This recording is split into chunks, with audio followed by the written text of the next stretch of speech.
Well, hello, creatives community, kind folks out there. Welcome to RPG with DBJ. And we continue our series in dissecting, deep diving, um, disseminating, and discussing the various characters that come from the MCU, the Marvel Cinematic Universe, as we head towards our way towards Avengers Endgame. And of course, we will also be discussing the characters from Game of Thrones because season 8 comes along, the finale. But this week we will continue our talk. Hello, Zevron. Good morning to you. Well, good morning for myself here, 6 a.m. Eastern Standard Time. Good morning, good afternoon, good evening to all of those who come from around the world who will be joining us or joining us later. Today we will be discussing Black Widow. We will be kind of figuring out what can we steal from these characters. Well, maybe I shouldn't use the word steal. Yeah, it's stealing. What can we steal from these characters? What can we steal from their portrayal in the movies, and a little bit from the comic books as well, and insert them into our role-playing games? As everyone says, oh, I finally remembered. What does Third Pillar Thursday mean? Third Pillar Thursday. Okay, I'll squirrel a little bit on this. Third Pillar Thursday, the third pillar of gaming is exploration. The first and second pillar being combat and social interaction. That was an intro by 5th edition Dungeons and Dragons. So Third Pillar Thursday is talking all about the environment and exploration. So that's my specialty. I'm kind of the self-appointed third pillarist of the RPG community. I've taken that over. I'm a dictator. And the whole idea is to use the environment in our settings. It's okay to have a fight with goblins, but it's better to have a fight with goblins on a rope bridge or in a blizzard or on a raft going down a raging river or in a sandstorm or on top of an abandoned building and it's on fire and there's a chance that you may fall through the skylight, or on the wing of a plane, or on a Zeppelin, or I'd follow anyway with magnificent hair. Well, thank you. Thank you very much. Dead man says you're a benevolent dictator. Yeah, kind of like T'Challa, Black Panther, I suppose. But maybe I just haven't been enticed with the proper things to get me to really become corrupted. So I'll have to look for something like that. So, and anyway, Dead Man, I have to thank you very much for reminding me, giving me a little bit of a nudge the other day. I hear you. We're there. All right. So we're going to get into Black Widow. All right. And how can we use her in our role-playing settings? Now, something that really gives us a hint as to how to use Black Widow is the fact that I hear you, Zeb. Using Black Widow is that she basically is like the one of a number of normal humans in amongst a pantheon of godlike beings. As everyone says, well, T'Challa has a council. While he does make final say, every tribe leader has a say. But we'll definitely save that for Black Panther. And I've got my own things to say about that, including I wouldn't say they would be controversial, but let's just say that I'll say them so you guys don't have to. Let's put it, yeah. The Black Widow is basically like one of the most premier normal humans in this world. And I say normal because yes, I know Tony Stark is a normal human, but he's not wrapped. He doesn't wrap himself in normal human things, right? I mean, remember, he went one-on-one with Thor and the Hulk and these other characters. So let's not forget that part, right? But all point blank, she's a regular human, couple of pistols, has a couple of tricks, but she's absolutely positively in a 5th edition Dungeons and Dragons manner. She's a rogue, right? And a rogue derivation. I mean, she sneak attacks darn near everybody she can, right? Because she can't go toe to toe. And in the old days, sneak attack used to be called backstab, but in the current context, she doesn't do that. In order for her to take advantage of the number of enemies she has to fight, she does have to sneak attack them. She'll do something, she'll fight, flip, punch, kick, and then all of a sudden she'll slap a device on their neck or trip them up or just does something like that. So yeah, Tesla Ranger says someone did a play-by-play of the Black Widow scene where she and Happy break into Hammer Industries and Iron Man 2, posted in Discord. Really, a play-by-play? Okay, that's different. Wow, that's and they did it in GURPS. Ugh, were they asking to get killed? Jeez. Zevran says, I always find it funny how she says she's a top tier assassin. I can never buy that because how often this happens. Bad guy sees her. Hey, it's Black Widow.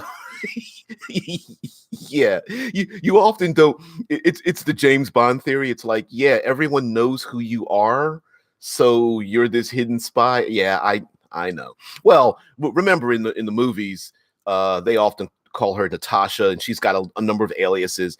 And yeah, how can you be known if you're a top tier assassin? Right. No one should know who you are at all, your face or your identity or that you've even been there. Right. Yeah, I know. It's a conceit in the comic books as well. But something that they don't emphasize in the movies, but they do in the comics, is that she's an extremely neutral character. So, Mythos, what's going on? So, in other words, as an NPC, she plays a great character because she's extremely capable, has a lot of knowledge, often has come into the comic books because she was always a B-level, maybe even C-level character for a very long time until she made her movie debut. And in that context, she was always like the quest giver, right? She was the one that came in and sparked things moving. Zevron says, didn't she work for Hydra for a time? I don't know that for a fact, but I wouldn't doubt it. She's always been, half bad, half good, not flipping sides. She's always been one to have her own agenda. So, hey, Zeb, yeah, the missus and I, we're always doing well. She was happy for me, by the way, from this Sunday. So thank you very much. But yeah, Black Widow is a great type of NPC if you want to have an excuse to have a character who is like deeply embedded into like the bad guys and happens to drop a couple of hints to the good guys. So, you could have the classic evil cult and someone may see her in the evil cult, but then all of a sudden she drops something on the floor or leaves something under a rock and disappears around the corner. The PCs go and see a note or find a small item, or they find an invitation to the party, to a dinner party of the big bad guy or something. And so it's a way to say, hey, yeah, she's evil, or is she trying to work with us?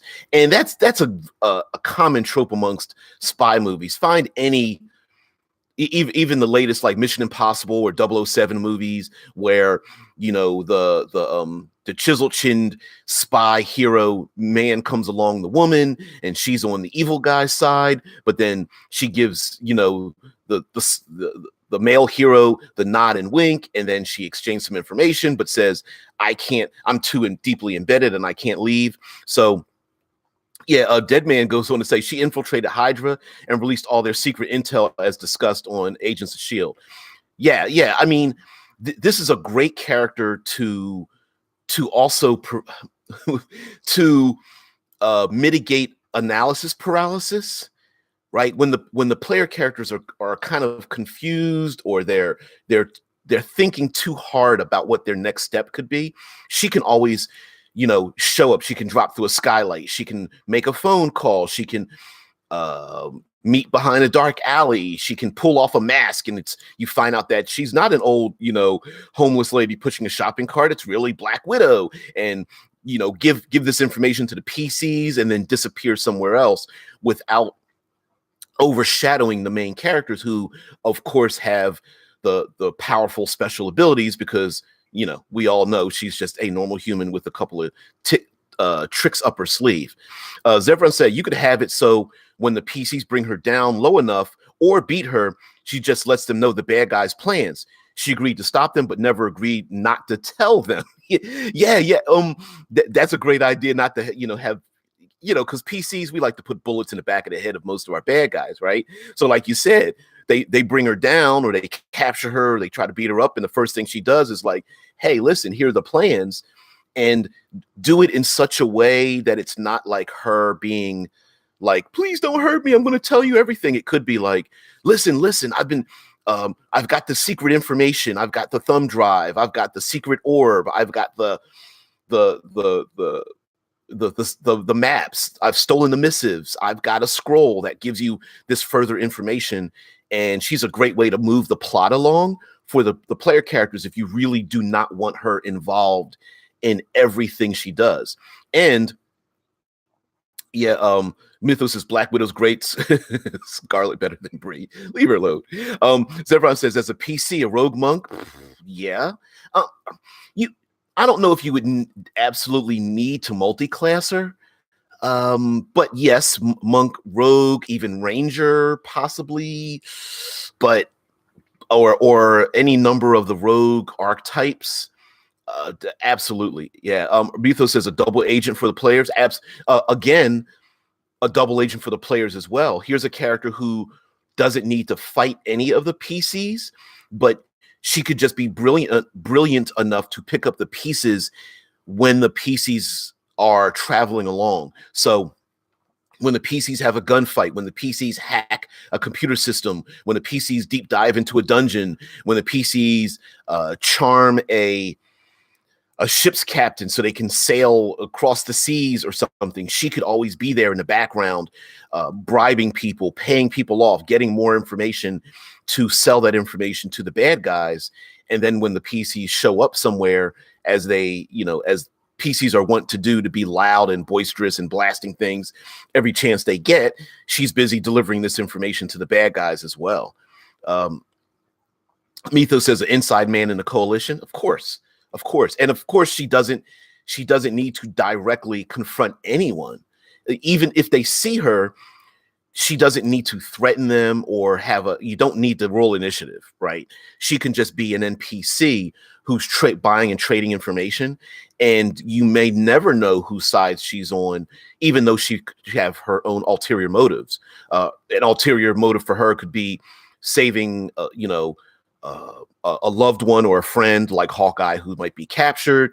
Maybe she's doing this to exact revenge for the people who trained her in such a brutal way. It could be she could be trying to earn enough money to leave the spy game in general, right? Zevron says the player should never know who she really is working for. She's opposing the bad guys by infiltrating them. She tells the PCs she is working for the local lord undercover, and when the threat is dealt with, she steals their magic item and books, saying her boss or buyer ordered her. Yeah, exactly. And here's the classic example, right, Zev? Like, it's PCs go into dungeon, PCs fight big bad, kill big bad, walk over to treasure, take treasure, divide up treasure, and we wash, rinse, repeat, right? But who's to say during one of these battles or doing one of these things, she doesn't infiltrate and steal all the stuff to begin with?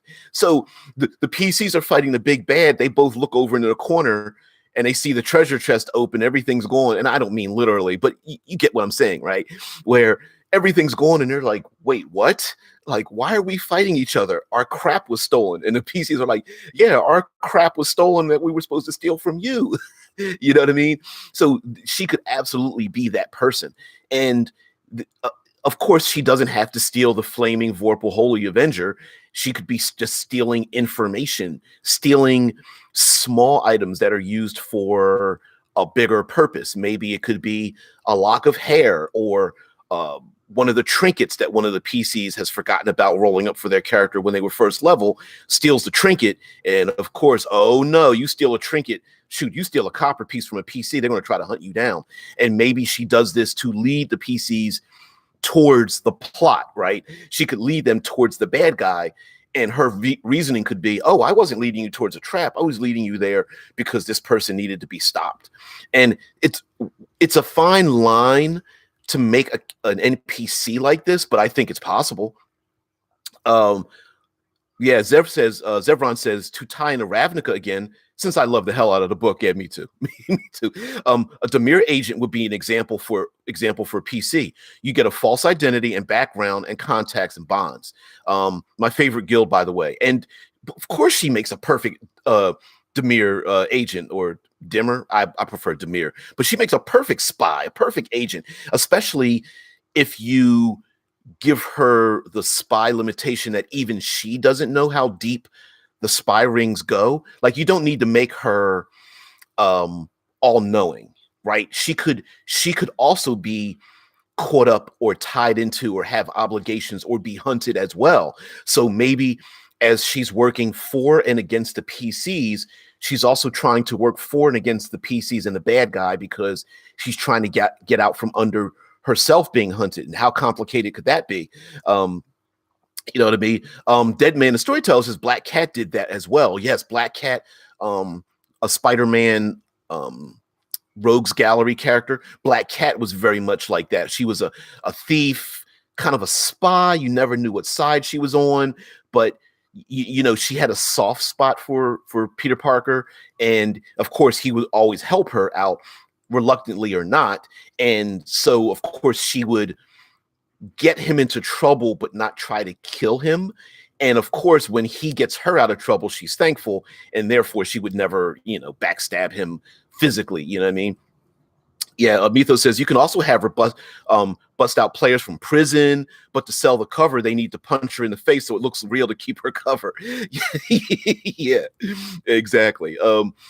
I what a great way to keep your player characters from killing her, when she specifically says, listen, you have to punch me in the face or shoot me in the shoulder to make it look real. And the players are like, oh, she's working with us. Okay. All right.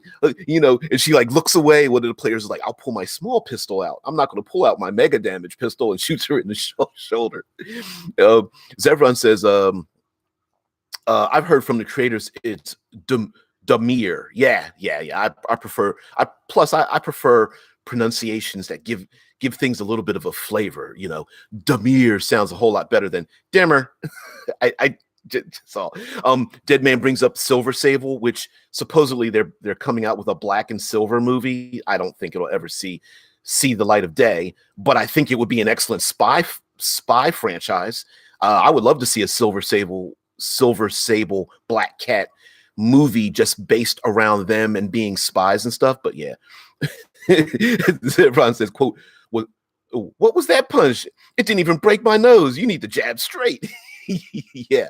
So she makes a great NPC to include in the game. She's extremely capable. She makes a great well, yeah, you're right, Zev. She's extremely capable. She makes a person who it makes sense for her to know things most players shouldn't, and for her to be in places she shouldn't.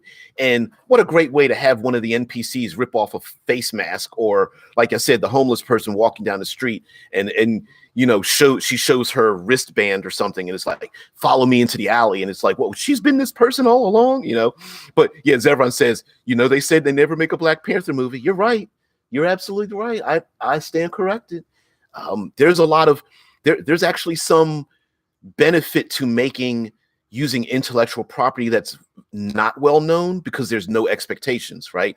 We don't know what Silver Sable and Black Cat and any host of other types of those characters, those B and C list and D list characters, we don't know their personalities or what they sound like, and most of us don't even care. So what a great blank slate for a great director and actor and writers to like write their things on top of them.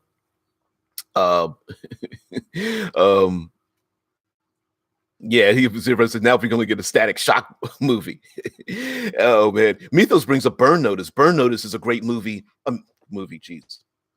Burn Notice is a great television show for incorporating like spy tactics. So okay, let's move away from an NPC to a PC, inserting Black Widow into into a game. Of course, we know Black Widow makes an excellent player character, right? She's got all the skills that she needs to survive. She's used to surviving on her own. And yeah, Mythos says reverse interrogation is an old spy trick, bringing up the very first scene of Black Widow when she's in the original Avengers movie, and the Russian or Slavic mob is trying to interrogate her, and she's in the chair, and she gets the phone. The phone call comes in, and she's like, "Do you mind? I'm busy. I'm trying to get some information from these guys." And of course, the whole time she's tied up. They think she's weak, and of course she starts kicking ass while she's tied up in the chair, breaks the chair over people and stuff, because she's like, "All right, I got to get out of here." And what a great way to show her skills, and the fact that she's in her weakened position but still kicks ass. And I think as a player character, me as a DM or GM, I would love to work with a player character to create scenes like that. Like, narratively, it looks like she's in a point of weakness where she doesn't have her weapons. Maybe the bandits have her hands tied behind her back and they've got a knife at her throat, but that's just the narrative. But game wise, this character would not be at a weakened state, right? It's like, nah, the bandits have surrounded you, but you're like eighth level rogue and a second level monk or something like that. Like, you can take these guys out in a minute, even though they do have a knife at your throat and your hands tied behind your back, because this character is like so skilled. And that's just a matter of describing things in a manner in which it looks like she's the weaker character, but isn't. You know what I mean? Mythos says, "This idiot's telling me everything." What a great way to just show off some charisma skills, right? Those persuasion skills where you pretend like you're weak to, again, narratively, right? The bad guy thinks they've got you. So game-wise, you're making a persuasion check, but really, or a deception check, but what you're really doing is you are appearing weak, so the bad guy thinks they have you over the coals, and they figure they're going to kill you in the next 30 seconds anyway, so they might as well tell you all their plans. So what I agree with you, Mythos. That was a great line, right? And what a great way to role play that out. So game wise, it looks like you're being active, but really what you're doing is you're being passive, so the other person says what they say. That's James Bond has done that plenty of times, strapped to a table with a laser about to cut him in half. And no, 007, I expect you to die, the kind of thing where the bad guy tells all the plans. Zevron says you could potentially have the players attack the first group of bad guys, and just as they're about to get the last two, the player character says they stabbed their boss. So okay. So you're saying like the player characters come in and attack the group, but like you're saying like she comes in and stabs the boss, or like comes in and kind of like throws a monkey wrench into the whole thing. I can see that. I hope I'm interpreting that correctly. Zevron says, or she can look like a VIP, a princess or something that needs to be escorted, but on the way they get attacked and she helps them take it down, saying it was a plan they've had more for weeks. Yeah. Yeah. Where the players get hired to protect the innocent, demure princess, right? Not spy wise, but like, in other words, she's like a debutante and needs protection because, of course, the princess could never protect herself. And then the player characters get attacked by, a roving band of trolls or something that are told to go after them. And of course, she takes the dress, rips up the side, pulls a knife out, and like starts going to business. And the PCs are like, well, what? Yeah, exactly. Mythos says spies are great escape artists. In Burn Notice, Mike Weston has kidnapped spies and was prepared and knew they broke their bonds. And here's another great thing when you use characters like this, and especially characters that are like spies and rogues. Players that pick certain skills as a game master or dungeon master, it's up to us to challenge them on those skills. So put characters in positions where they have to use their escape talents and lock-picking tools and disguises and stealth and acrobatic skills and all that kind of stuff. Let them, I mean, not just challenge them, but give them a reason to use those skills. Give the player characters plenty of opportunity to push, trick, stab, trip up, hide behind things. Puts lots of obstacles in the environment. Gives them great places to hide and jump on top of, and slide underneath, and swing from, and dive underneath, and jump behind cover. How many times have we had the opportunity as a game master to set up an escape plan, the escape room kind of thing where I'm going to lock you away in my dungeon. And of course, locking them in the dungeon means they have to, pick the locks on their shackles and pick the lock on the door, and then escape past the guard dogs and escape past the guards, and then steal a costume, an outfit or a costume or something, and use some kind of chemicals to cover their scent, and then knock out a guard, and then threaten a guard to open yet another door, right? Give them the opportunities to do that as a player character, and they will love you for it. They will greatly embrace you. Zevron says maybe they work as undercover cops, a way to have these rogue skills but still be lawful. Of course. What are spies, special forces agent, Green Berets? Like, what are they? They're rangers and rogues and such. They're lawful. They're doing things for good reasons. Who's to say a religious organization doesn't have a spy network? And of course,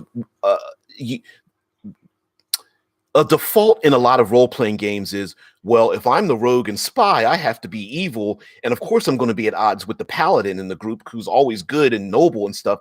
And neither has to be the case. Plenty of spies, CIA agents, and those kind of people are working for the good of their country or faction or organization or religious affiliation or what have you. Hell, even someone who's been self-taught from a village could treat themselves and live on the streets and train themselves in spy tactics just to survive, and maybe they're doing it to free their own people or to hide in a world taken over by evil agents everywhere. So yes, being a rogue does not mean you have to be stealing things and you're just evil and selfish. You could be working, the Rebel Alliance is a perfect example of people who have a lot of spies. Hell, in Black Panther, the people from Wakanda had spies. The Wakandan government had spies embedded around the world, and they're working for the good of their people too. So a great way to have a lawful and a good rogue in a group with another person who is also good and just as well. Going back into the chat, Mitho says, I want to have a character I'm playing secretly a spy, but he disguises as a drunken master. Yeah. And of course there is the I keep my character secret from everyone else kind of player character, where they come across as a rich merchant or an herbalist or knight or warrior or as a squire or something, but secretly they are a rogue, right? Yeah. Mythos says, I love drunken boxing. Yeah, you have to look absolutely positively, go to YouTube and type in Jackie Chan's either of the two, Drunken Master 1 or 2, and that'll give you everything you need for drunken boxing, or drunken Mantis was another one with against Sam Seed. Got to take a look at that one too. Back mid-70s. So okay, so we've made a Black Widow NPC. We've made a Black Widow PC with a lot of skills. Oh, by the way, Black Widow as a PC and as NPC too, she's got a lot of tricks up her sleeve. So if you want to do like an arcane trickster or have a roguish type character who's highly skilled, a skill specialist, but you still want to insert some of those special techniques, those special abilities, you could not only give this character a lot of devices. She's got the widow's sting, so she's got the bracers that shoot out the stun thing, the stun darts that electrify people. She's also got a number of like set and forget items, whether they're explosives or electrical charges or things that disrupt computer systems, or they could be special like glyph wards or something of that nature. Maybe for this character, there are a number of like one and done items that you give away. So instead of just making simple potions and scrolls, they could be these other shaped items, whether they're gemstones or what have you, that she pulls off of her outfit or pulls out of a bag. And of course, it doesn't have to be a she, but of course we're talking Black Widow, so the default in this context is she. But yes, this player character you could reskin spells like as an arcane trickster or even a multi-classed character, and reskin the spells as just basically roguish tricks. So instead of the fog cloud spell, it's I drop this item onto the ground, it shatters, it turns into a fog, and I disappear into the fog, right? Magic missile doesn't have to be magic missile. It could be, pulling out daggers from behind their back and throwing them, and they're always super accurate or something. Yeah, I'm looking at the chat. You guys are talking to each other, which is fine, perfectly fine. So the other thing we can steal from Black Widow, along with PCs and being NPCs, is you could make her a bad guy, and this could be simply not necessarily a big bad, but this could be a recurring character who is always one-upping the player characters, and you have to be this might be a little bit dangerous if you make her too good, but if she's a super spy, she could be always one step ahead of the player characters, giving them information and such, giving information to the bad guys. Zevron says, would Battlemaster be all right to add to this character? Battlemaster, Bard would be great because she's a great asset to any group she's in. She always seems to help other people. Every time Captain America lost his shield, she's around to pick that thing up and throw it back in his hand, right? So she makes a great addition to a group. But again, you can do the whole multi-classing thing, but if you're playing in a group where multi-classing isn't allowed, remember, multi-classing is an option.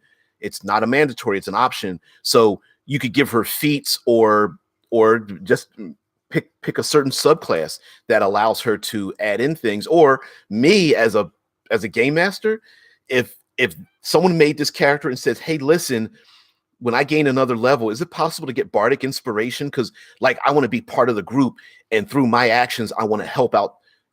My actions help influence or inspire the other group to do their thing. I'd be like, yeah, whatever. Go, okay. It's my game. It's not like you can. And yes, Battlemaster would be perfectly fine. It's your group. You can do whatever the hell you want. There are no RPG police, right? So yes, Battlemaster would be great. Bard would be great. Any multi-classing character that supports the other members of the group would be awesome. Our Mythos says, instead of stealth, I went with forensic CSI type medical science. You could, I don't say it would have to be either or. I would go for that as well. I mean, this character is a super spy, right? So having non-combat abilities that help out in the downtime, help out in investigation and healing people's wounds on the battlefield, and deciphering runes and hacking computer systems perfectly makes sense. Absolutely makes sense. Basically, the skill monkey character. Zevron says, I can actually see it being interesting. A player romancing an NPC at their home base, knowing this character for months, if not years, and then vetting them from getting them attacked from behind, saying it's just business, darling. yeah. I know the thumbs are big. Don't worry about it, Zev. But yeah, absolutely. What a great way to like turn the tables on a character, especially. And listen, here's a trick for an NPC. Here's a trick for GMs and DMs out there.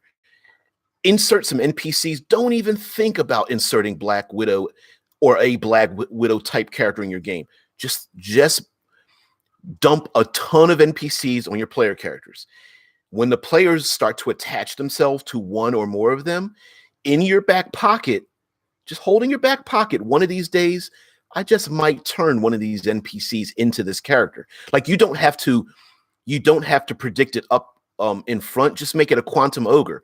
Like, oh yeah, by the way, those last 8 sessions we played, yeah, she's been a spy this whole time, or he's been undercover this entire time, or he has always been she's just been in disguise the entire time, right? Now, again, be careful, because some players might be like, oh, that's stupid. I would automatically know that she was pretending that she was a he and blah blah blah. I didn't get a role perception roll. This is stupid, and fold their arms and want a table flip, right? So be careful with doing that. But some players who really embrace that style of play and would find it fun, that the shopkeep or the old lady that bakes the pastries, and they always gather together in her attic, so she delivers pastries to them while they get their spy network together. And the old lady is actually this Black Widow, Natasha Romanoff or whatever, and she's been working with them this entire time. Yeah, why not? Sure, have some fun with it. Mythos says, my character, you will invest in stealth later, but yeah, they will want to recruit some NPCs as well. So yes, you could always retcon in your own head the actions of what's been going on. And also you could use the foibles in the game to make the excuse that she's been around the entire time. Here's what I mean. When the player characters roll like fumbles, or like they're like, oh man, all of us rolled nothing higher than a 2 on a d20 for our perception check, or man, I really fumbled that roll to attack that guy, or I really fumbled that, oh, I rolled a 1 on investigation, I guess I don't see the secret door or something. You could combine all of those failures as not technically failures, but the acts of another person behind the scenes who caused the failures in the first place. Right. So you could make the excuse that someone has been pulling the strings behind the scene. Someone's been a kingmaker. So this could be a bad guy who's been just feeding information to different agents. And the big bad isn't really the big bad. Like, this person doesn't want to sit on a throne, but they do want to control the person that sits on the throne, if you understand what my meaning is. Yeah, as everyone says, you'd be surprised what PCs will divulge to friends and loved ones. like, quote, oh, really? A secret tunnel to the castle? Or you are alive because of this stone? Curious. Or you're headed to get what from a dragon? Exactly. When when the old lady with the pastries comes in, it's like, whoa, what is that a map to a place of fantasy? I don't know if I would ever leave my home, but wow, that's an interesting map with notations on it. And I decided to roll it up and place it aside because I knew you didn't want to lose it. Oh, by the way, here's a pastry, right? Exactly. Mythos is not in Rift's world. In the Rift's world, cybernetic implants are a thing if you can disguise your face. But why not sex? There could be powerful deities involved. Exactly. So this character, of course, they have plenty of skills. They can survive, but they could be getting, maybe the whole deal is they've always been playing so many sides that this could be a big bad who literally has, like, all right, follow me with this, right? Like Mythos is saying, this person could have, especially in the Rift's world, could have cybernetics. They could have gifts from a divine source. They could also have gifts from a powerful wizard, plus gifts from a fiendish, outer realm creature. Plus they could have gifts from the goblinoid armies. Like, this person could be a complete, utterly unreasonably powerful jack of all trades, Swiss Army knife person, because this character has been plying their trade and making deals with so many different individuals that they happen to have basically a trick up their sleeve for everything. And that could be the idea of the big bad. Like, the PCs are like, This is stupid. We're 12th level. This person keeps getting away. This person is a big spy. And then you find out that they've been making deals with so many people along the way that to stop this spy, this great shadowy figure, it could be making allies with all the people that she's made deals with and hasn't repaid them yet. And that might be the way to take her down. Like, we can't fight her directly, but we can send all her enemies after her. You know, it would be like, it's like the character in the movie that says, where the mob is like, you owe us money. And it's like, sure, I owe you money, but I know the name and the identity of the person that owes you 10 times as much money, right? It's like, oh, okay. All right, I see what you're doing. You're trying to make a deal. Yeah. So everyone says, no one ever expects the friendly pastry lady. Yeah. Once she delivers pastries, at least like her second or third time, everyone's just like, yeah, especially if they're like filled with like good berry filling, you know, because, you know, we all know what good berries taste like. They taste like your favorite berries in the world, you know? So yeah. Yeah. Oh man. Let's see. So everyone says, can't wait. Oh God, can't wait for Cyberpunk 2077. You'll actually be able to do this. Oh, wow. Yeah, Dead Man Storyteller brings up Eclipse Eclipse Phase. Yeah, in Eclipse Phase, you can absolutely positively have a character that switches bodies, minds, sexes. You can even delete and edit your own memories temporarily. So this spy character could even be embedded in the player characters and not know it, because they've they've copied their own brain pattern, deleted their own back history, inserted this NPC into the player character in NPC. They've inserted themselves in and amongst the player characters and then programmed in something so that they could then reconstitute the memories of the copy of themselves. So then they would never be found until much, much later. And you find out that there's this individual who's made copies of themselves and been multiple NPCs around the PC's group, right? They are the pastry maker and the hacker and the dirty cop and the corporate contact, and you know, so on and so forth, right? And you could absolutely play with that in Eclipse Phase and have multiple layers of spy on top of spy on top of spy. So everyone says, "Oh my God, a druid Black Widow," which would be cool. Oh, a druid Black Widow that is a real Black Widow, would be kind of sweet, right? It would make sense to have all kinds of poisons hiding in the shadows, using figuratively and literally using webs to entrap their foes. Yeah, absolutely. Yeah, if everyone's Mythos says, if my players say say the level 12 thing, I'll say, well, no matter how good you are, there's always someone better, which is a thing, right?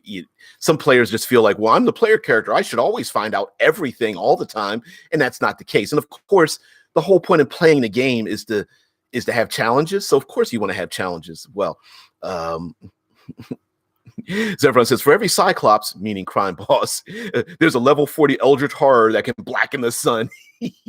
Yeah, exactly. Yeah. For every Pit Fiend, they're in the service of another Demo Gorgon, right? So yeah, believe you me, there's always somebody more powerful pulling the strings.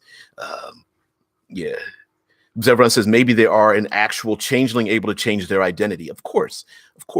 And yeah, a druidic character could very well be the same. And then of course, as you start tying the threads together, as we talk about the druidic Black Widow, figuratively and literally, this individual might be working for, it would make sense for this character to work for a good purpose, or to tie it into the background of the player characters. This character could be a bad guy, but to gain the help of the player characters, they are actively supporting what the player characters are trying to do, right? So this person could have an extreme ulterior motive. I want to kill this king in this foreign land, or I want to hack this computer system or something. But in return, what they're doing is they're being proactive and going, oh, you want to save that village? Okay, I'm going to work to help you save that village. And the players are like, why are you helping me? And it's like, well, I want you on my side, so quid pro quo, right? I help you, you help me do what I need to do, or at least stay out of my way, right? That's exactly how uh, Black Widow is basically like Black Cat for Batman, right? I help you, you help me. I really don't want to hurt you, and I am really not just appreciative, but I almost have an admiration for the PCs. So there could be this, maybe this bad guy, this person starts to admire what the PCs are doing, even admiring those who can stick to their guns as opposed to doing the pragmatic thing and just working for themselves. Um, well, Mythos says, in fact, my namesake, my first character, kept sucking, but there was fun in that failure. Yeah, poor Mythos, poor half elf. Yeah. Black Catwoman, not Black Cat. I'm mixing up. I'm yes, Dead Man. Dead Man. He says, Black Cat was Spider-Man and Catwoman was Batman. I'm mixing up my names, but I'm not mixing up my themes, because we all know as comic book readers that all the comic book industry would steal from each other. So you always had your parallels. So yes, Catwoman, Black Cat, Black Widow, Mockingbird, hell, you could go on Silver Sable. You could start to go down the line of all of the femme fatale characters that were out there, which has always been a thing in the spy flick realm and spy novel thing. The beautiful woman who's extremely capable, that the master spy goes along and is always scratching his head like, she got away from me yet again. Yep. Everyone says, oh my God, I forgot Mockingbird. Yeah, she was amongst that group. She wasn't very memorable. Sorry for those who love the Mockingbird character. Sorry, but whatever. Uh, to be fair, Marvel made Black Cat to just be Catwoman. Yeah, exactly. We all knew that. I mean, hell, when Justice League came out, and what did Marvel do? They created the Squadron Supreme. So yeah, they've all stolen from each other. Some of it stuck, some of it did not stick. So yeah, it's not always like, oh, everybody's just go, creativity is never made in a vacuum. Just like these live streams I do every day. I mean, we're basically taking something, working together, take an idea from something else, mixing it, merging it together, and whatnot. So okay, so Deathstroke and Deadpool, exactly, perfect. It makes perfect sense for where so many characters have been stolen from. The idea of those characters have been stolen from other characters as well. You could even make the case of Deadpool and Spider-Man within their own Marvel group. But all right, so we've got Black Widow, but we need to make some. We need to do some third pillaring on this, right? We need to do some exploration, some environmental stuff, some situations that the player characters are involved in. Mythos says, I plan on plagiarizing responsibly. Exactly. You just give credit to where credit is due, or B, put such a twist on it that everyone knows there's a nod, wink, but you're also trying to be as creative with it as possible. Let's see. Everyone says maybe the Black Widow has a thing for the Paladin or a Knight. They won't kill her because they want her to be redeemed and make a new life, and she won't kill them because she respects them and their skill. That's exactly where I was going to go with it, where setting up a situation, not just saying, oh, this is a bad guy, oh, this is an NPC, but making it real, especially if you can tie in this character that this was someone that they had a crush on when they were 8 and 9 years old. This was someone they went to high school with. This was a brother or sister, right? This is a character who maybe they were betrothed to them and something didn't work out and the princess was kidnapped and no one's ever seen her again. But over time, she escaped her captors and learned all these skills. So she got kind of hardened and maybe has a soft spot for the Paladin, but is also a little pissed off because he didn't come looking for her. But this whole time he thought she was dead, i.e. Solo, a Star Wars story, right? So you could have tying as many threads into the player characters really would save this character from getting a bullet in the back of the head or a crossbow bolt. You know what I mean? it's tie it as closely or tie some of the motivations. So the paladin that came from the village that was destroyed, maybe this same character came from the same village. So they have the same impetus to fight for the same things. They're just doing it in different ways. So the paladin's like, no, we don't use poison. We don't backstab. We don't torture people for information. We don't sneak and hide. We do things above board. And this character's like, screw that. Whatever. I'm a one-man army. I need to do what I need to do to survive. But for you, I'll look the other way. Or for you, I won't do that, right? Dead Man and Storyteller brings up Red Sparrow. Exactly. And if you can even sprinkle in some background information, like in Red Sparrow, or even in, as was explained in the Marvel movies with Black Widow, she was her training was extremely brutal. They sterilized her. They probably beat her to perfect her arts. They may have even forced her to perform sexual acts to become an expert at being sexually provocative and proficient. So you could sprinkle in a number of these psychological and physical tortures and brutalizations, and so the players may have yet another hook to go, I know she's bad, but damn, I can't imagine having gone through that. I get it. I get she's doing bad things, but man, the people that did it to her, they need their ass kicked right now. So we'll let her go and go after the real villains. It's kind of like the Bourne Identity, right? How he was brutalized and tortured, although he agreed to it, didn't know how far it would go, and then his identity was supplanted. You know what I mean? Zevron says, she respects them and their skill, and she hopes she can convince them to leave their services. Exactly. And it could be a back and forth. The paladin wants to redeem her, and she's like, drop your noble banners and come with me. This is the only way to get things done. And to play that up a little bit, right? To try to convince them, and then it just doesn't work. I would love to play a character that tries to convince her and redeem her, but keeps failing at it.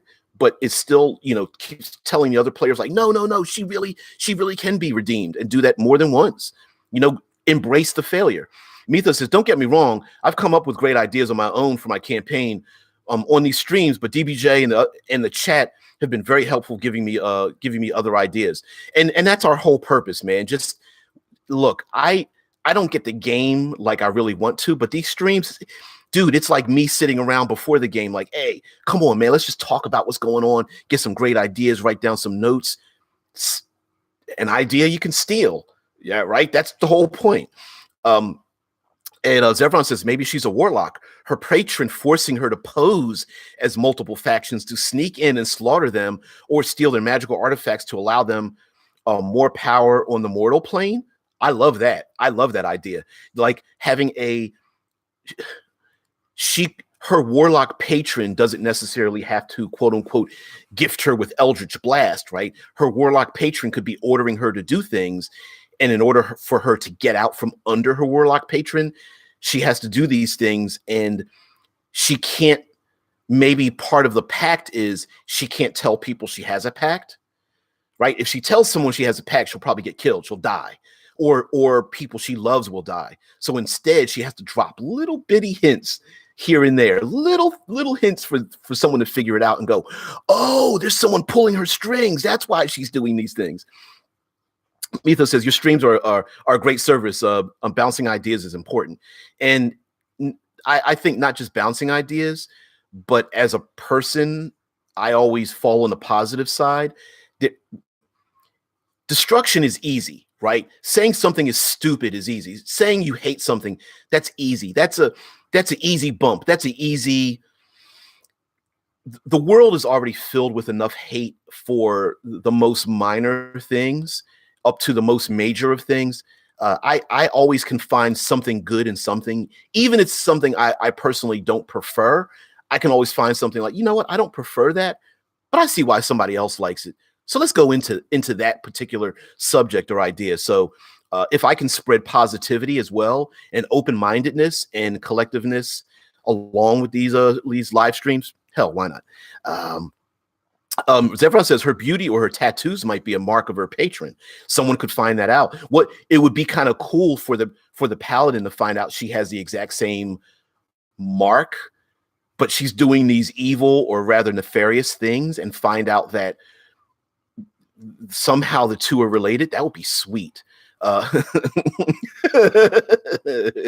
Mythos says, God forbid you had character depth. Exactly. What a great way for a paladin to gain levels of like rogue. that would be kind of cool. I mean, it's a perfect excuse to have a roguish paladin or something as well. Dante says, yeah, y'all are a think tank full of creative soup. Well, thank you, Dante. I hope the soup is still warm, although unless it's gazpacho, in which case you have to drink it cold. Although you could be like what is it, Red Dwarf, and say you want your gazpacho soup heated up and be forever embarrassed. Tesla Ranger says, Red Sparrow seemed like it was supposed to be a Black Widow origin movie to me. I think we all knew that, right? It was almost like we were almost kind of pissed off, like, why did you put out a Red Sparrow movie when we all wanted a Black Widow movie that was basically the same thing? But yeah, Red Sparrow was a Black Widow origin movie. The being forced to become a ballet dancer and forced to be, to supplant your own identity until you're someone else.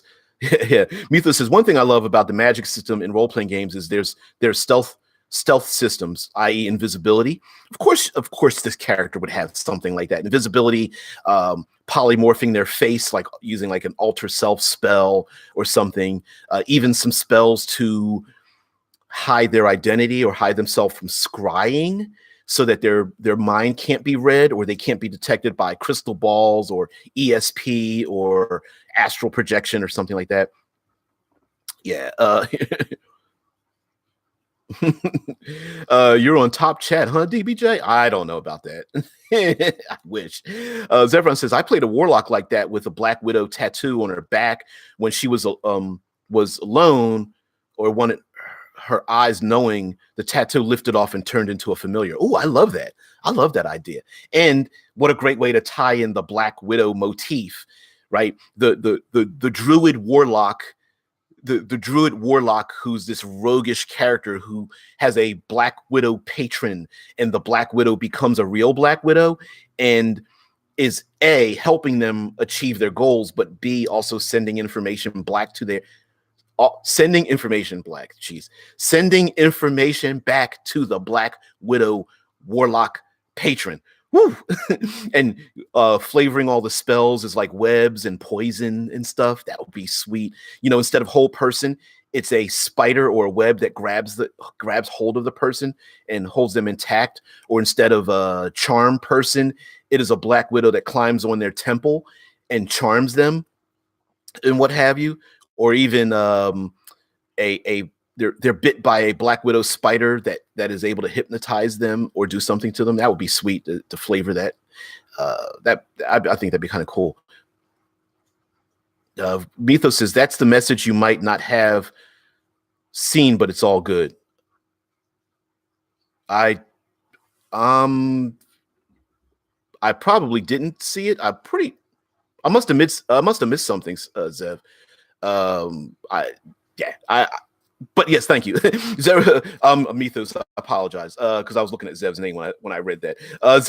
Sorry about that, Mythos. Zevron says the paladin in our group was dedicated on freeing her. She appreciated it, but didn't think she deserved such kindness, which is a great way to play it as well, where the paladin may want to punish her for her crimes and then realizes that she feels guilty about the things she's done, but realizes that she really needed to do it because she maybe have been on her own, maybe behind enemy lines for so long. And if you have players that are willing to embrace that, or just basically players who are ready to embrace deeper thinking, just character development. I understand the whole, I have my character planned out from first level to 20th level, but within the context of the game at that time, it might make perfect sense for the third level paladin to then take on the level of rogue, or I don't know, take on the warlock Black Widow patron because of his love for her or desire to get his sister back. And this is his way of diving into the world that her sister is part of, with a threat of losing his paladin hood or something like that. I would absolutely play with that and let a player go for that, because within the context of what's going on at that table, that character would be optimized for that play, not necessarily optimized in a vacuum, right? Not optimized to do the most damage, but optimized for, yeah, this makes the best story and let's go with it. Mytho says it was about the sterilization issue people had. Yes, yes, absolutely. The idea that it also would allow you to rationalize something far more insidious about whatever big bad you have in your world. So while she's doing heinous things, killing people, assassinations, tortures, this could also be a clue as to, oh, this is why this character is doing it. And so, yeah, we need to start kicking some ass. As everyone says, they just didn't add that. They obviously didn't have issues with retconning it. Well, storytelling, is it really a retcon though? The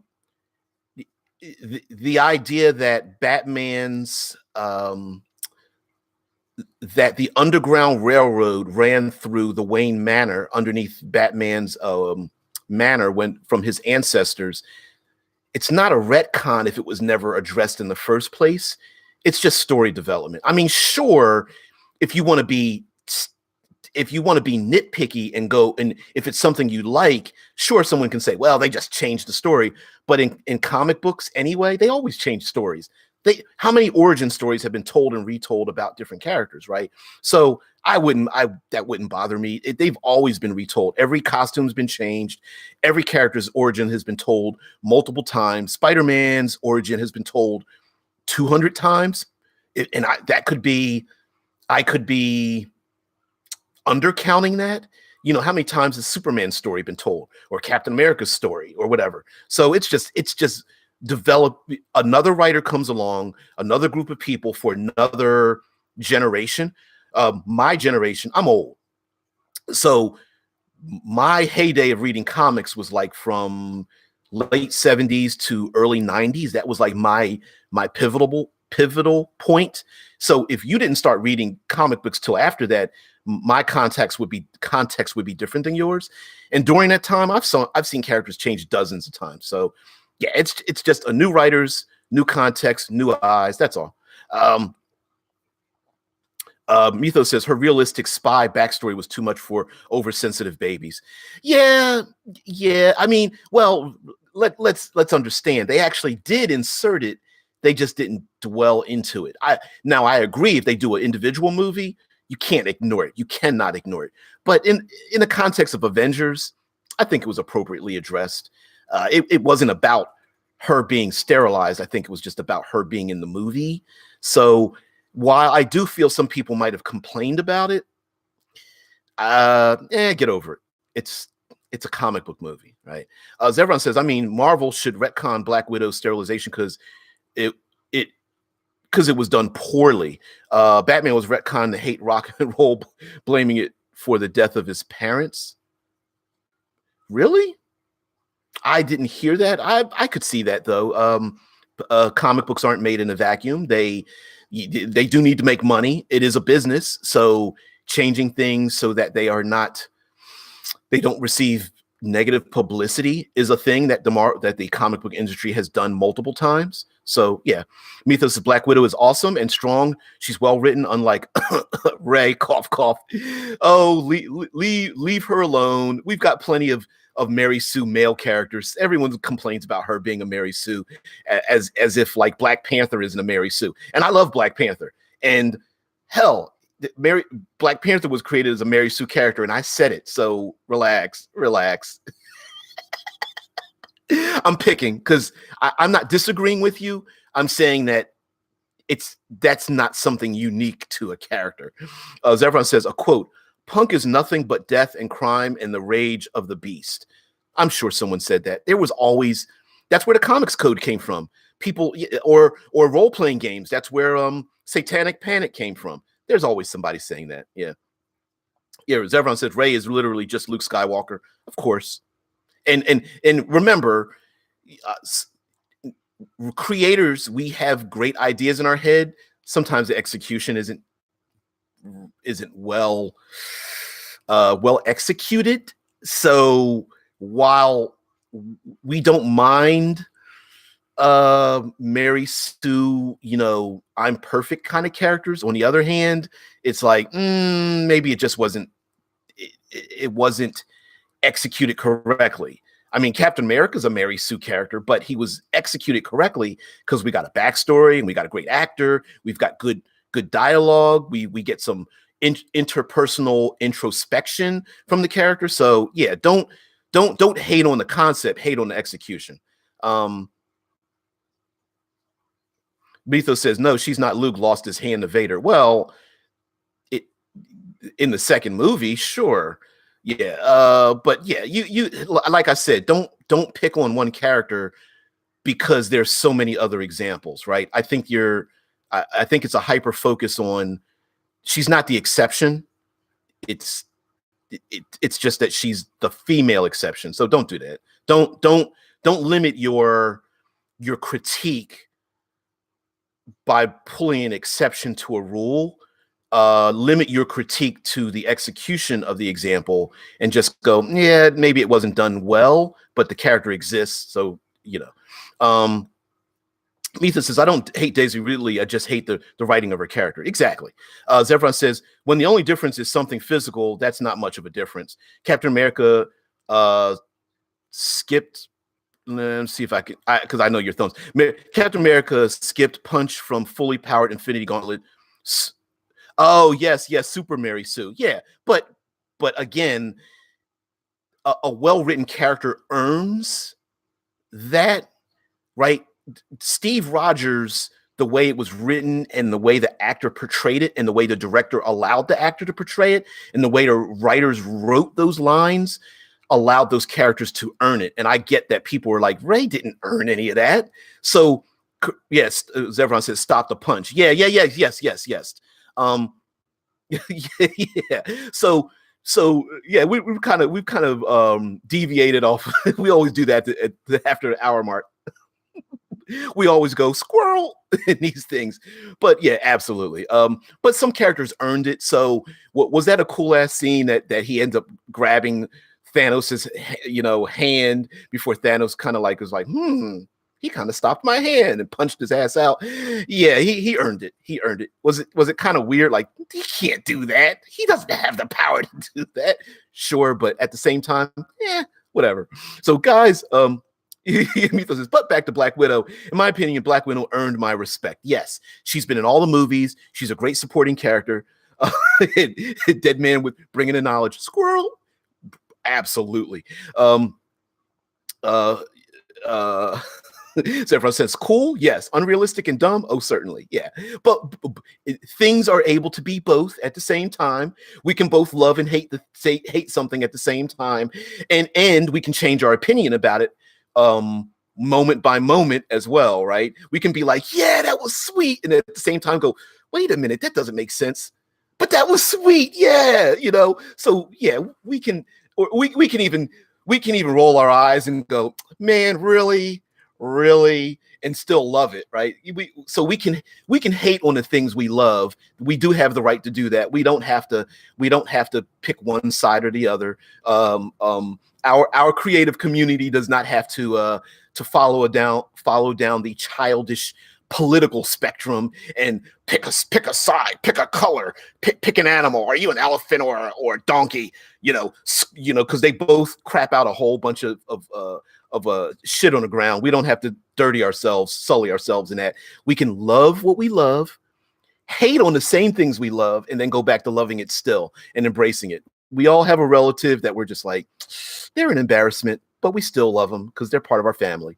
And So those little things, yeah, it's part of us. So guys, thank you very much. We will continue our discussion, our dissemination, our dissection of other Marvel characters this week. Yeah. Mitha says, sorry for the negativity. I was just super Star Wars fan, and I see what the new Star Wars could have been. So I have no problem critiquing Star Wars. Yes, I'm picking with you because I'm with you. don't get me wrong. I'm picking when I do these live streams, I'm assuming other people may see them. So when I say you, I mean me and us, if that makes sense, right? I mean the collective you. Yeah, that's right. Right, yeah. Yeah, Devil May Cry is so super dumb, and I love it all the same. Right? It's just like, hey guys, believe you me, I agree with you, and at the same time, yeah, I had a lot of high hopes for the Star Wars. I mean, believe me, I'm old. I remember the original Star Wars, like literally going to the movie and seeing A New Hope in the theaters. So yeah, hell yeah. And I'm just like, oh man, really downhill. So every time another movie comes out, I cross my fingers and I go, don't worry about it. They'll get it. And if it's terrible, I go, nah, okay, wasn't my thing, but still, I'm a cup half full person. I'm like, all right, maybe this next one, yeah, I still have hope. Severin says, I may defend Ray, but the movies are ugh. Hey, I might be the opposite. Oh, I hate Ray, but the movies are yeah. So anyway, guys, thank you very much. We're gonna continue with the members of the Avengers squad in the MCU. Listen, thank you for the super chat, man. Thank you so much. I really appreciate it. Yes, my wife does need me. Well, not just my wife, my job too. So, guys, I got to go, but we'll continue this the rest of the week. Next week, we'll do Game of Thrones. We'll pick different characters.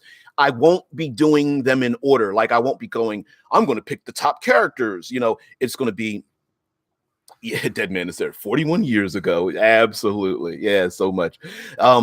So we will be picking different characters. Hell, I might pick Tyrion, and then the next time I might even pick like Pod or something like that. Who knows? So, yeah, you know nothing, Jon Snow. We'll absolutely throw that in there. What a great way to play a character that knows nothing. I've got a wisdom of 8. I know nothing. but in all honesty, yeah, my boy Tyrion. Shit, one of my favorite characters is Tywin. God, hated that dude. But yeah, Joffrey. We're gonna do the villains too, man. So the a-holes, Joffrey and Bolton Ramsey. Yeah, I mean, we're gonna do a bunch of them too. So because we're building up to it. So we'll go through them. We're gonna definitely dissect them, steal some things. So guys, thank you very much. Everybody have a great day. I'll see thee tomorrow, 6 a.m. Eastern Standard Time. Sorry to put that in your head, Zevron. Zevron says, God, Joffrey. Yeah, Hodor.